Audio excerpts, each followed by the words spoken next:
Hi friend, শীতকাল মানেই তো আমাদের শুধু বেগুন ভর্তা, টমেটো ভর্তা, কত রকমের পিঠে। তো চলো আজকে তোমাদের সাথে শেয়ার করি টমেটো ভর্তা। তাহলে আমি কিভাবে বানাচ্ছি দেখো। আমি কাঠের উনানে আঁচে টমেটোটা পুড়িয়ে নিয়েছি, আর এই যে টবের মধ্যে ধনেপাতা লাগিয়েছিলাম কিছুটা, সেটাও আমি এখান থেকে তুলে নিলাম।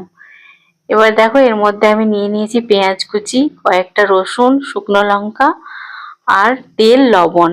এই দিয়ে আমি আজকে টমেটো ভর্তাটা তৈরি করব। তোমরা এইভাবে একবার করে দেখবে, দারুণ লাগে খেতে, খুব টেস্টি।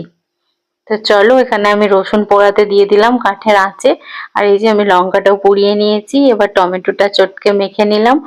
আর এই যে আমি এগুলো সব মেখেছিলাম, কিন্তু আমার ক্যামেরাটাই অন করতে ভুলে গেছিলাম, তাই তোমাদের সঙ্গে ওটা দেখাতে পারলাম না। আমি ওটা লবণ, লঙ্কা, তেল সব ভালো করে হাতে চটকে পেঁয়াজ আর ধনেপাতা দিয়ে মেখে নিলাম। যাওয়ার আগে প্লিজ চ্যানেলটা সাবস্ক্রাইব